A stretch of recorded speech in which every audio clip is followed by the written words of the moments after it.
खाद्य संसाधनों में सुधार। यहाँ पर खाद्य संसाधनों की हम बात करेंगे किस प्रकार से। तो सबसे पहले ये हमें जरूरी है या ये हमें पता है कि प्रत्येक जीवधारी है उसको ऊर्जा की आवश्यकता होती है। अब वह ऊर्जा किसके द्वारा प्राप्त कर सकता है?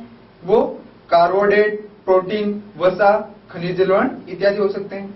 अब इसमें दोनों शामिल होते हैं, पौधे भी और जंतु भी। तो हमारी जो आबादी है वे ज्यादातर कृषि पर निर्भर है और कृषि के ऊपर निर्भर होने के साथ साथ पशुपालन पर भी निर्भर है। तो कई बार जो उत्पादन होता है वो फसलों का कम हो पाता है, जिससे भूखमरी वगैरह बढ़ जाती है। तो इसका किस प्रकार से हम भंडारण कर सकते हैं या कौन कौन सी वैज्ञानिक विधियों के द्वारा फसल के उत्पादन को बढ़ा सकते हैं?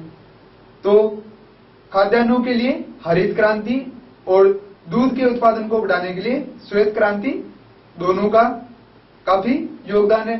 तो यहाँ पर हम फसल उत्पादन में उन्नति किस प्रकार से होती है इसके बारे में बात करेंगे। फसल उत्पादन में उन्नति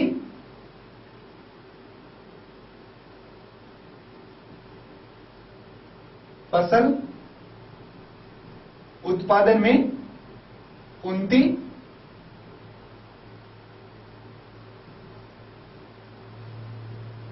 तो इसको हमने अलग अलग भागों में बांटा है। तो इसके मुख्य 3 भाग हैं।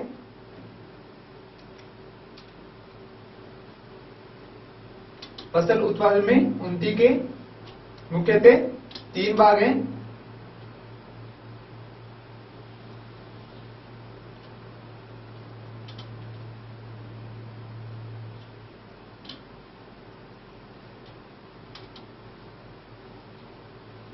तीन भाग किस प्रकार से होंगे? तो प्रथम जो भाग है वह फसलों में हम सुधार किस प्रकार से कर सकते हैं। तो फसल की किस्मों में सुधार, फसल की किस्मों में सुधार,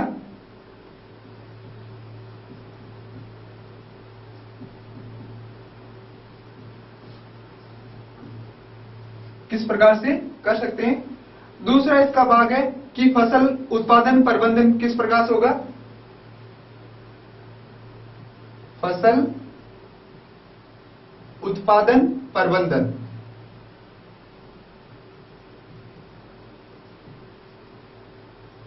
और तीसरा इसका जो भाग है वह फसल सुरक्षा प्रबंधन,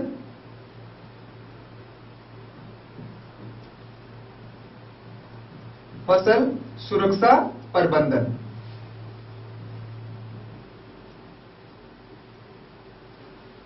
अब जो फसल उत्पादन प्रबंधन है इसको भी हमने अलग भागों में बांट रखा है। तो इसके 3 भाग है मुख्यतः।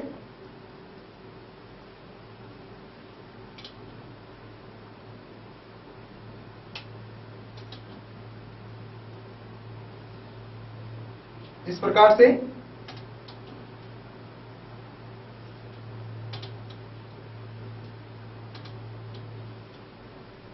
तो 3 भागों में सबसे पहले इसका जो भाग है वह है पोषक।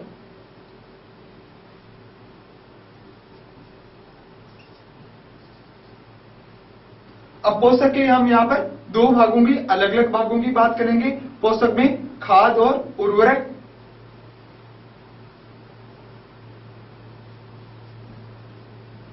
खाद और उर्वरक की बात करेंगे। दूसरा इसका जो भाग है सिंचाई किस प्रकार से कर सकते हैं। तो सिंचाई,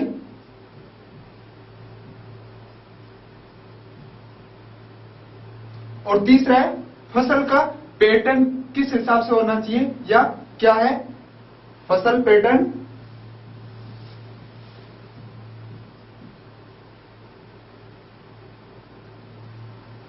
इस तरह से हमने फसल उत्पादन उन्नति को इतने भागों में बांटा गया है। तो सबसे पहले हम इसके लिए बात करेंगे फसल उत्पादन में उन्नति किस प्रकार से होती है।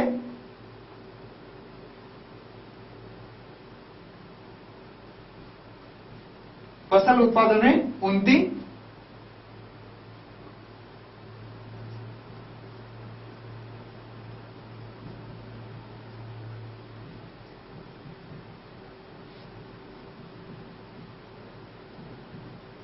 किस प्रकार से होगी।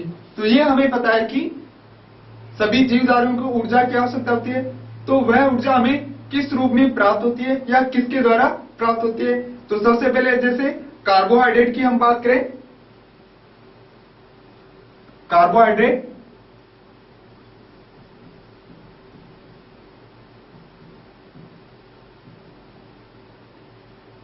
तो कार्बोहाइड्रेट हम किसके द्वारा प्राप्त कर सकते हैं, जैसे गेहूं, चावल, मक्का, गेहूं, चावल, मक्का इत्यादि के द्वारा हम कार्बोहाइड्रेट प्राप्त कर सकते हैं। दूसरा प्रोटीन, जितने भी दालें होती है उनके द्वारा हम प्रोटीन प्राप्त कर सकते हैं।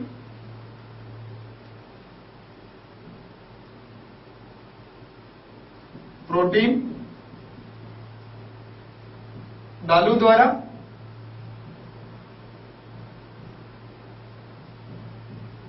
दालों के द्वारा हम प्रोटीन प्राप्त कर सकते हैं। अब वसा किसके द्वारा प्राप्त कर सकते हैं, तिल, अरंड और सरसों के द्वारा।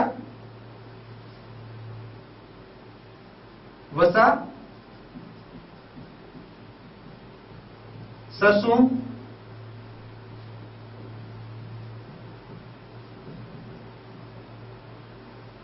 अरंड इत्यादि के द्वारा, तिल, मूंगफली,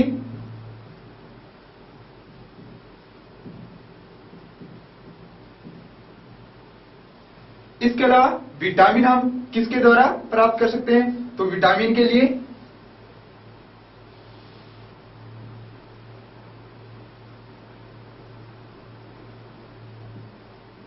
विटामिन तथा खनिज लवण की बात करेंगे हम।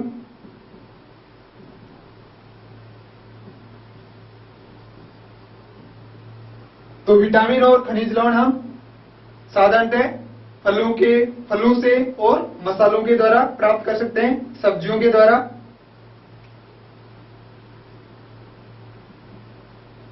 सब्जियां, फल तथा मसाले,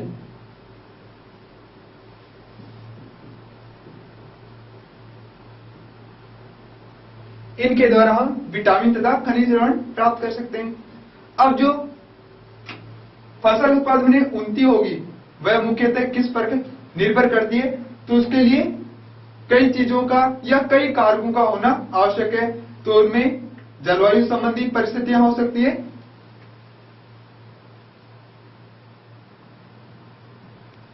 या फिर इनके लिए हम ये कह सकते हैं कि किस प्रकार से इसको कार्य प्रभावित करेंगे। तो इनमें जलवायु संबंधी,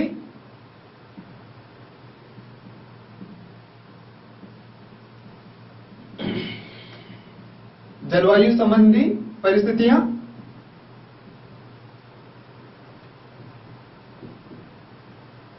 तापमान और दीप्ति काल,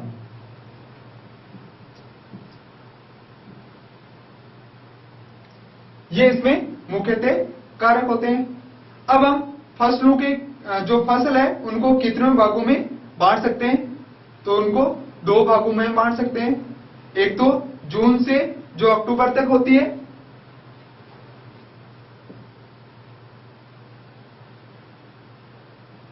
जून से अक्टूबर तक,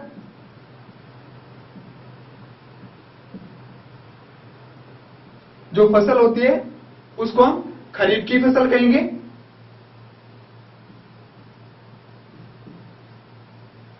खरीफ की फसल,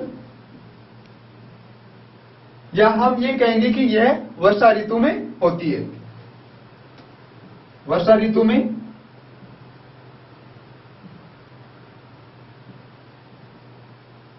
अब इसके उदाहरण हम कौन कौन से लगते हैं। खरीफ जो फसल है तो उसमें हम धान, सोयाबीन, अरहर,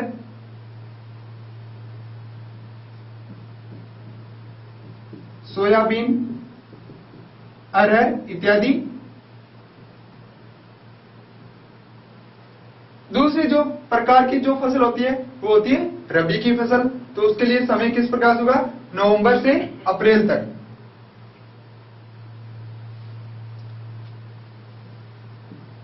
नवंबर से अप्रैल तक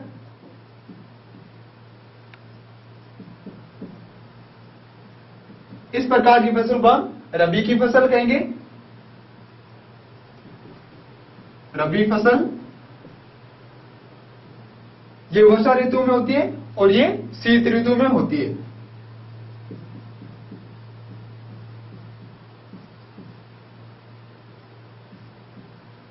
अब इसके उदाहरण हम कौन कौन से ले सकते हैं? गेहूं, चना, मटर, गेहूं, चना, मटर, सरसों इत्यादि। ये शीत ऋतु के अंतर्गत या फिर हम रबी की फसल के अंतर्गत किसको कह सकते हैं। अब इसमें जो फसल के उत्पादन में सूर्य का प्रकाश भी महत्वपूर्ण होता है, तो सूर्य के प्रकाश के द्वारा दीप्तिकाल निर्भर करता है।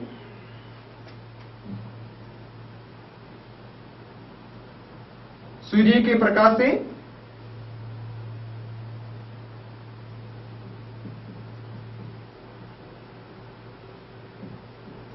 तीन मुख्यतः कारक प्रभावित होते हैं। किस प्रकार से?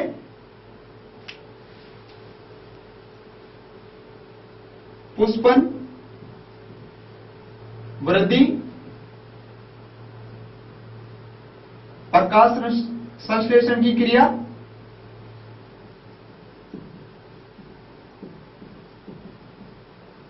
तथा दीप्तिकाल।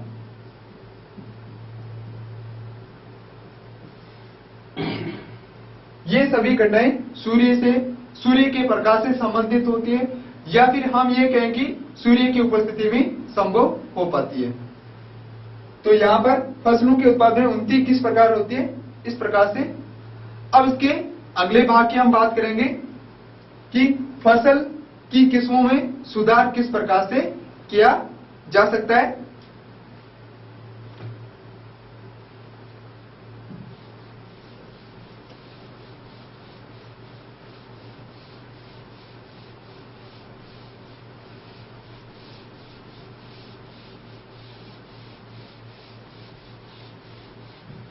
तो अब हम इसकी प्रथम पॉइंट की बात करेंगे कि फसल की किस्मों में सुधार।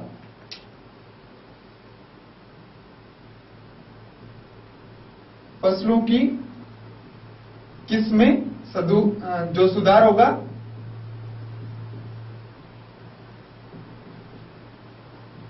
किस्मों में सुधार।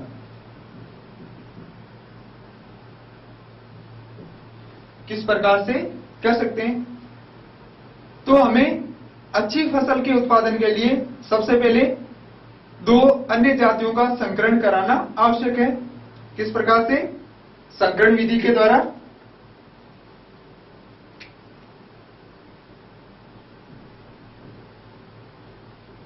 संकरण विधि द्वारा दो फसलों का संकरण कराएंगे। अब जो संकरण कराएंगे वो किस प्रकार से? आनुवंशिक गुणों वाले संकरण विधि द्वारा। आनुवंशिक गुण,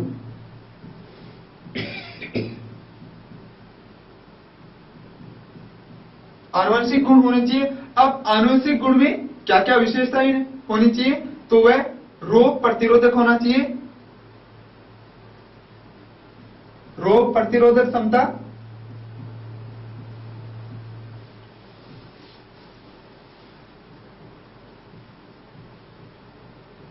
इसके अलावा इसके लिए उर्वरक के प्रति अनुरूपता, उर्वरक के प्रति अनुरूपता,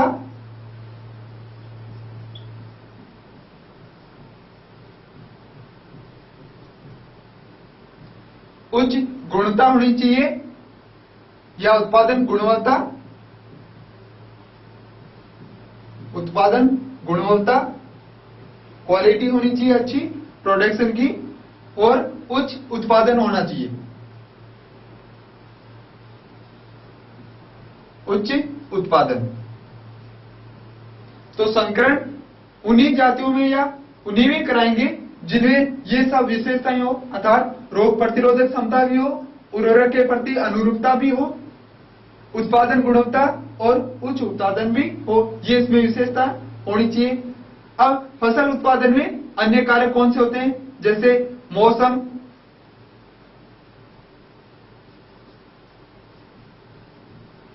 मौसम, मिट्टी की गुणवत्ता,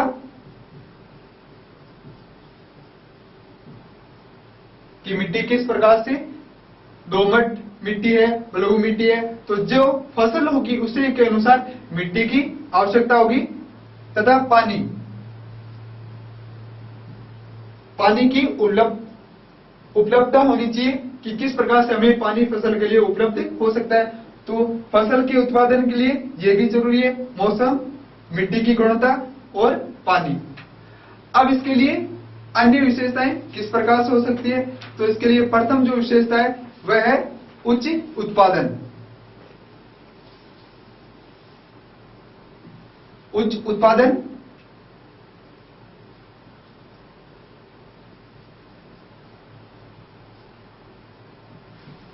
तो उच्च उत्पादन के लिए भूमि पर्याप्त मात्रा में होनी चाहिए, काफी भूमि होनी चाहिए जहां पर फसल हम उत्पादन कर सके। दूसरी इसके लिए विशेषता है उच्च उन्नत किस्में होनी चाहिए, उन्नत किस्में,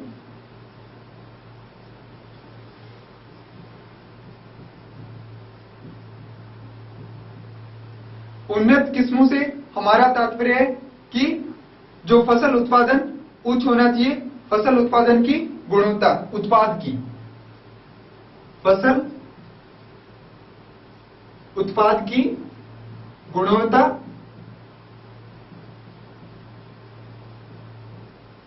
होनी चाहिए, ये इसके लिए विशेषता है। तीसरी अन्य विशेषता है जैविक तथा अजैविक प्रतिरोधकता।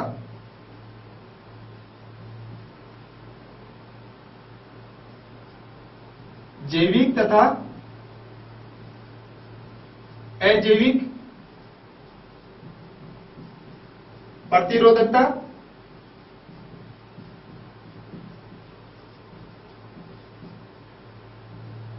तो यहां पर हमने इसको दो भागों में बांटा गया है, किस प्रकार से, जैविक और अजैविक। तो जैविक प्रतिरोधक में हम रोग के बारे में, कीट, जो निमेटोडा जितने भी होते हैं उनके लिए बात करेंगे। तो जैविक में हम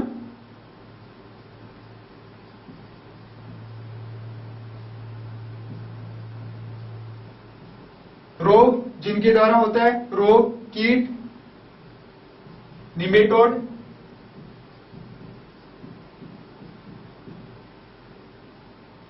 इसकी हम बात करेंगे। और अजैविक जो प्रतिरोधकता है उसके लिए सूखे या जलाक्रांति या फिर हम बाढ़ के लिए कुछ भी कह सकते हैं। तो अजैविक में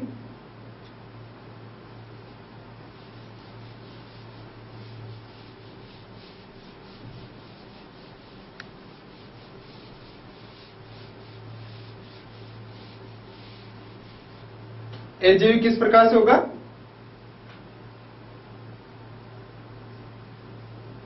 अजैविक, तो अजैविक में सूखा,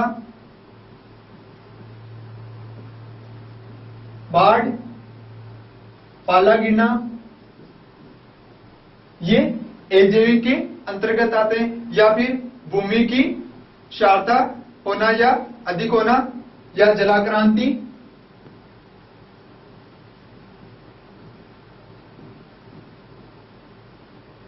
ये सब अजैविक कारक में सम्मिलित होते हैं। अगला इसका जो भाग है वह है परिपक्वन काल में परिपक्वन। परिपक्वन काल में परिवर्तन किस प्रकार से, परिपक्वन काल में परिवर्तन,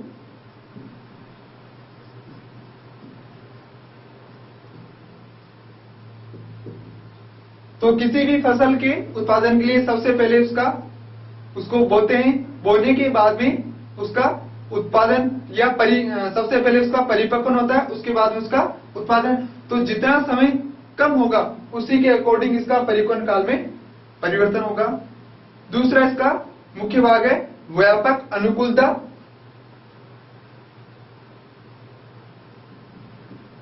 पांचवा इसका भाग है व्यापक अनुकूलता।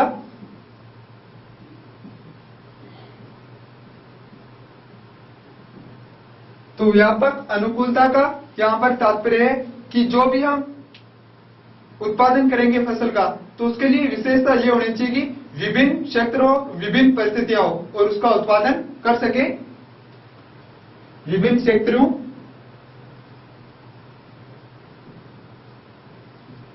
विभिन्न क्षेत्रों तथा परिस्थितियों में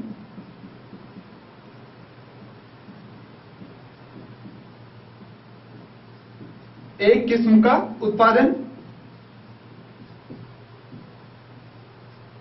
एक किस्म का उत्पादन किस प्रकार से हम कर सकते हैं,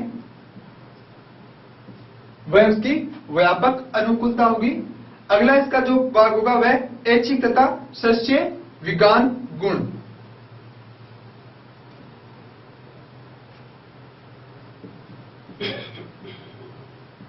ऐच्छिक एवं सस्य विज्ञान गुण।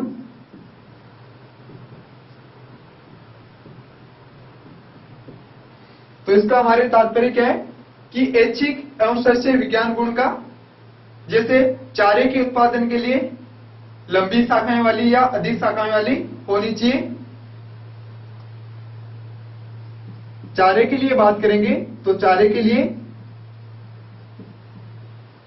जो हम फसल लेंगे वह लंबी तथा सघन शाखाएं होनी चाहिए। लंबी तथा सघन शाखाएं।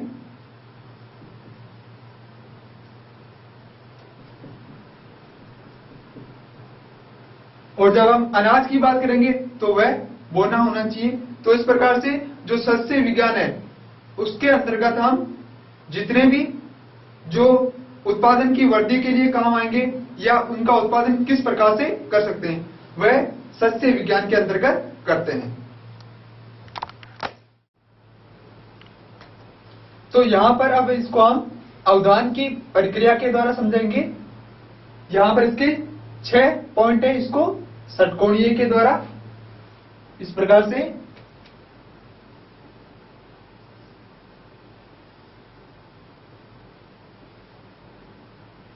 ये इसके लिए अवधान प्रक्रिया।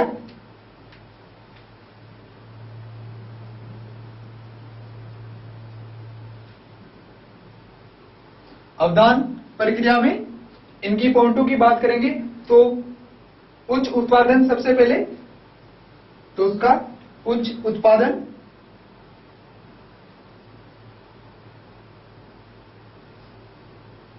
उच्च उत्पादन किस प्रकार से करते हैं। दूसरा इसका भाग है उन्नत किस्में।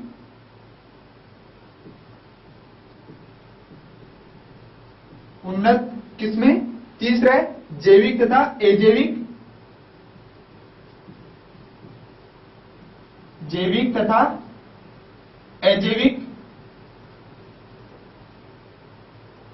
चौथा इसका भाग है परिपक्वन काल में परिवर्तन किस प्रकार से होगा। परिपक्वन काल में परिवर्तन।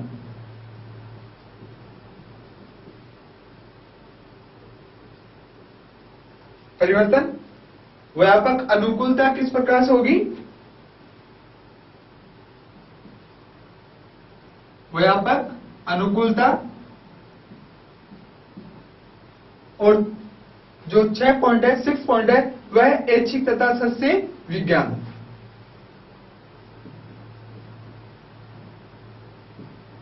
ऐच्छिक तथा सस्य विज्ञान।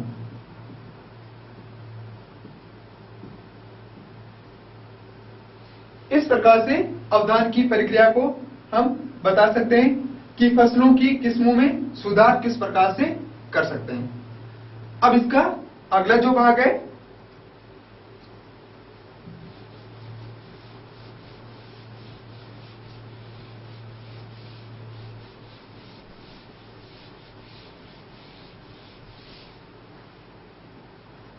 किस्मों में सुधार।